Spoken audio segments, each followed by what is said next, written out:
Assalamualaikum warahmatullahi wabarakatuh. Para viewers dari Learning Indonesia, kami dari kelompok 14 mau mempresentasikan tentang review jurnal berjudul For a Better Understanding of Industry 4.0 and Industry 4.0 Maturity Model. Di sini ada Muhammad Fauzi Pohan dan saya sendiri Ridho Risantoro. Untuk outline presentasi kami, ada pendahuluan, latar belakang studi, metode, hasil studi, kesimpulan, lalu kekuatan dan kelemahan dari paper tersebut. Pendahuluan. Jadi paper review ini berjudul For Better Understanding of Industry 4.0 and Industry 4.0 Maturity Model oleh Tom Bierhoff dari University Twente yang dipublish pada tahun 2018. Jadi studi pada makalah tersebut memfokuskan pada penciptaan dan identifikasi dari komponen yang diperlukan dalam maturity industri 4.0 di mana bersifat deduktif, ya, karena menggunakan referensi dari penelitian maturity model yang sudah ada. Lalu dalam hal ini penulis juga mengembangkan kerangka teoretikal yang bersifat kualitatif tentang maturity industry 4.0 yang nantinya perlu diverifikasi oleh kalangan profesional industri. Dan tujuan dari penelitian pada paper tersebut, dalam hal ini penulis berkolaborasi dengan Future Industry untuk membuat dan memvalidasi maturity tools untuk menganalisa maturasi industri 4.0 pada sebuah perusahaan.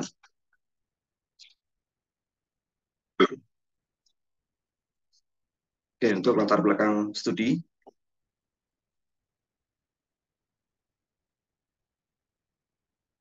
pertama maturity model. Jadi maturity model itu adalah sebuah alat, ya, atau tools untuk mengukur, membandingkan dan mendeskripsikan sebuah peta rencana atau roadmap, ya, berdasarkan kriteria assessment atau kriteria penilaian tertentu. Jadi di sini maturity model itu terbagi dua. Bagi dua berdasarkan tipenya, ya. Jadi ada single dimension maturity model dan multi dimension. Jadi single dimension ini digunakan ketika pengaruh pada dimensi ini mudah untuk dipahami. Lalu kalau multi dimension itu digunakan untuk mengukur, membandingkan, dan mendeskripsikan sebuah peta rencana atau roadmap dan keadaan di mana lingkungan yang tidak stabil dan tidak pasti pada tiap variabelnya harus dapat diatasi dengan dimensinya tersebut. Dasar dari kedua tipe ini, dari dasar komponennya itu ada dimensi dan maturity, ya, dan maturity level maksudnya. Dimensi itu tadi menjelaskan sesuatu yang diukur, dan maturity level menjelaskan tentang ukuran atau skala dimensi pada keseluruhan maturity model. Lalu konteks industri 4.0. Jadi kita flashback dulu ke sejarahnya revolusi industri. Jadi revolusi industri dari 1, 2, 3, 4, ya, dimulai pada abad ke-18, industri 1.0, revolusi industri 1.0 itu tentang mechanical production equipment, ya. Jadi tentang perubahan industri menjadi adanya menggunakan mesin uap, mesin termekanis, gitu, ya. Lalu berkembang pada abad 19, industri 2.0. Di sini industri sudah menggunakan electricity, ya. Ada marak penggunaan electricity. Lalu abad ke-20, revolusi industri 3.0, sudah dalam industri sudah mulai menggunakan automation. Lalu yang sekarang ini ada revolusi industri 4.0, itu industri banyak menggunakan uh, intelligent production ya, jadi IoT, cloud technology, big data.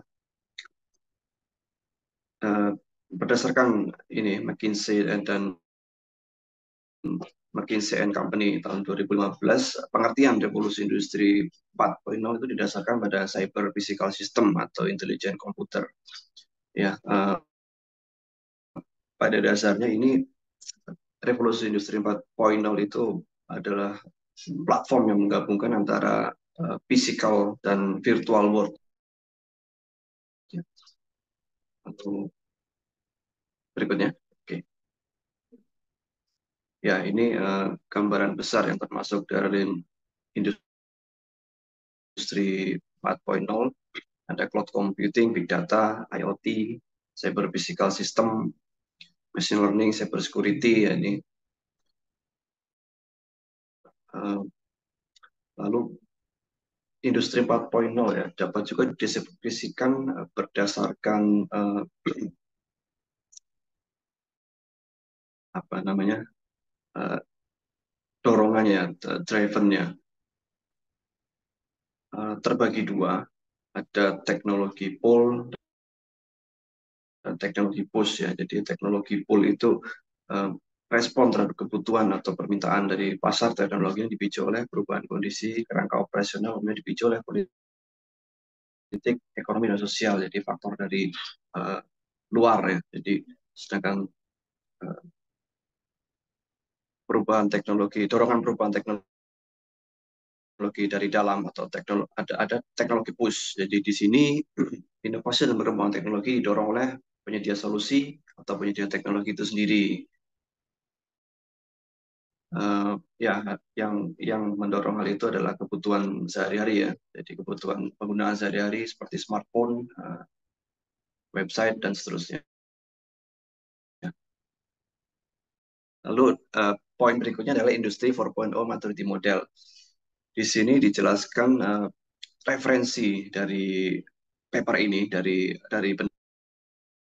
penulis paper ini tentang referensi existing maturity model yang sudah ada 6 maturity model, MM1, 2, 3 sampai 6 seperti bagan tersebut. Ya dari MM1 ini berkonsentrasi pada manufacturing industry, lalu ada MM2, MM3,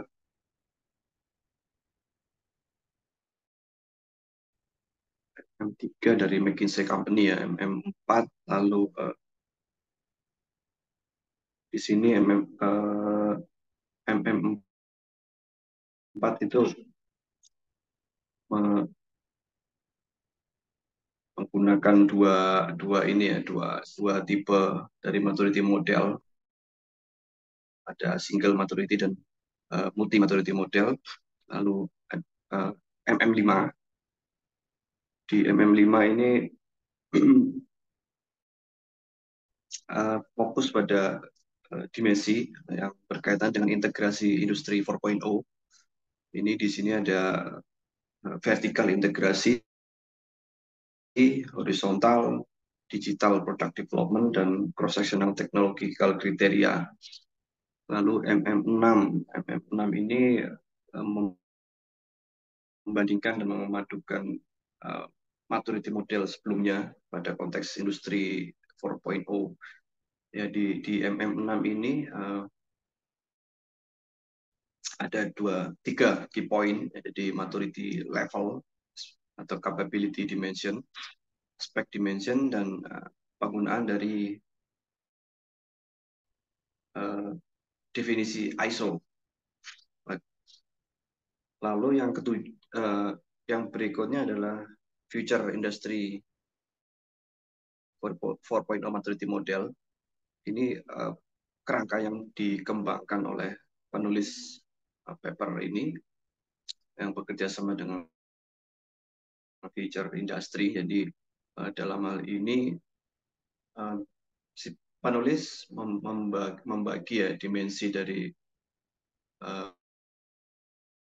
future industry maturity model menjadi beberapa dimensi mendefinisikannya. Jadi ada general, vision, mission, business model, people dan organization, marketing and customer access, product development, product automation, performance management, dan big data analysis, yang dimana masing-masing dimensi tersebut mewakili critical aspek ya pada maturasi dan kesiapan sebuah organisasi terhadap industri 4.0.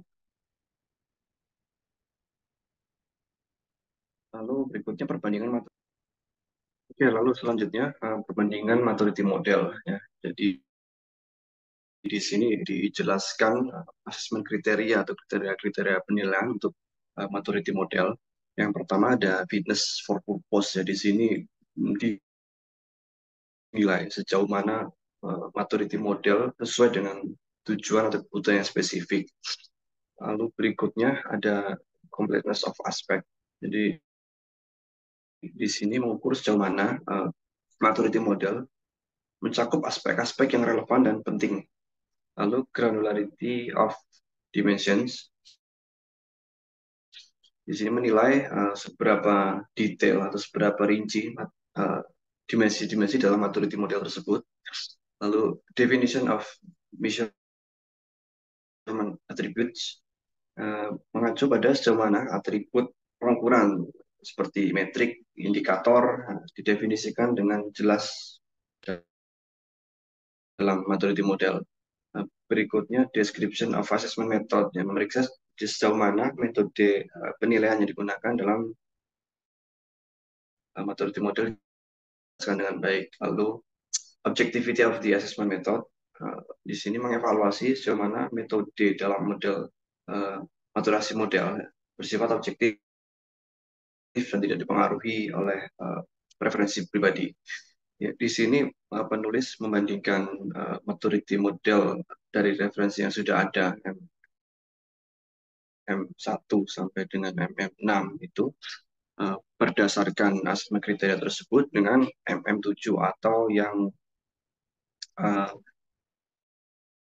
dikembangkan, kerangka yang dikembangkan oleh penulis. Di sini berdasarkan perbandingan tersebut ya tidak ada satupun yang mempunyai dimensi yang lengkap atau apa nilai LA dan PA tadi ya, FA fully achieved. Oke, berikutnya identifikasi industri. Identifikasi industri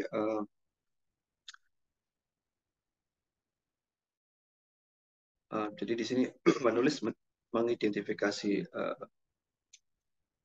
industri dari beberapa referensi ya. Dari beberapa referensi. Yang pertama ini definisi industri. Jadi dari Oxford Dictionary. Di industri adalah sebuah bentuk khusus atau cabang dari kegiatan ekonomi atau kegiatan sosial. Lalu klasifikasi industri dari referensi ini ada referensi untuk mengklasifikasikan industri dari Schumpeter, ada Mark I dan Mark II. Yang Mark I merepresentasikan industri yang didorong oleh entrepreneur dan perusahaan baru. Untuk Mark II merepresentasikan industri yang didominasi oleh perusahaan besar beserta R&D-nya.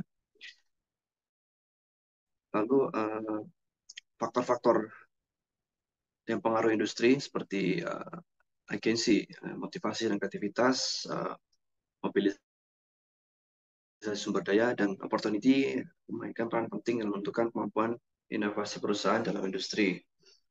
Lalu berdasarkan referensi berikutnya, industri dibedakan menjadi 4 tipe. Jadi supplier demand industry, production intensive atau sale intensive, production intensive specialized, supplier and science based one berdasarkan supplier dan science.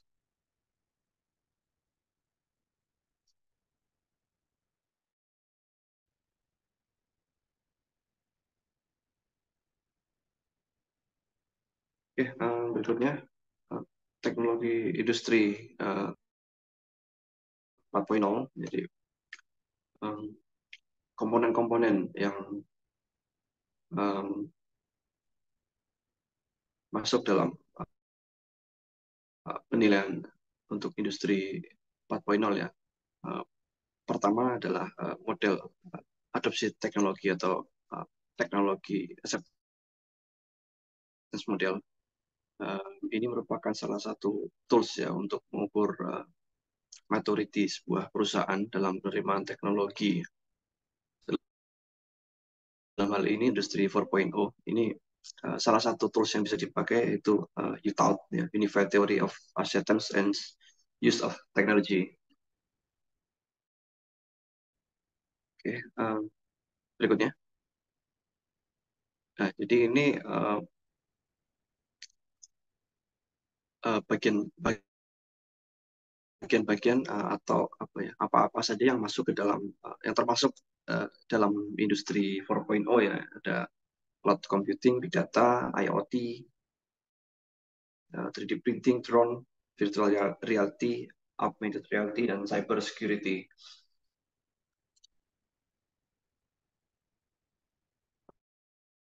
Lalu metode penelitian. Oke.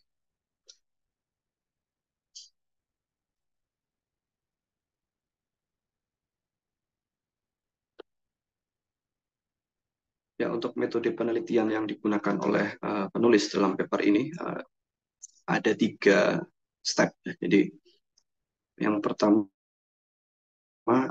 research design. Jadi penulis mengembangkan kerangka konseptual maturity model ya, industri 4.0 yang bersifat deduktif ya. Jadi yang mengambil referensi dari penelitian-penelitian sebelumnya. Jadi lalu konsep kerangka tersebut didukung dengan workshop bersama para profesional di bidang industri untuk memvalidasi konsep tersebut. Lalu berikutnya konseptual dari literatur, jadi melakukan kajian terhadap literatur dari maturity model yang sudah dijelaskan sebelumnya ada FM 1 sampai 6. Ya. Kemudian untuk diadopsi dan dikembangkan ya oleh penulis menjadi MM maturity model 7 tadi yang sudah dijelaskan sebelumnya. Lalu berikutnya professional workshop ya. Jadi untuk mendukung konsep kerangka konseptual tersebut diadakan workshop ya dengan para profesional di bidang industri khususnya di industri 4.0. Diajukan kuesioner atau pertanyaan terbuka ya. Dan ini juga untuk mengeksplorasi research design yang tadi sehubungan dengan dimensionnya atau parameter-parameter yang akan diukur.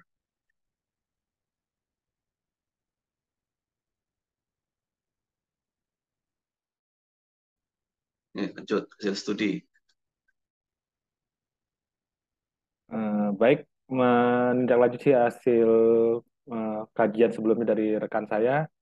Berikutnya perihal hasil studi bahwa apa namanya, jadi dikembangkan maturity model baru yang apa namanya menghasilkan maturity model untuk industri modifier yang nantinya akan berkembang menjadi 2 domain baru ya, ada company dan teknologi.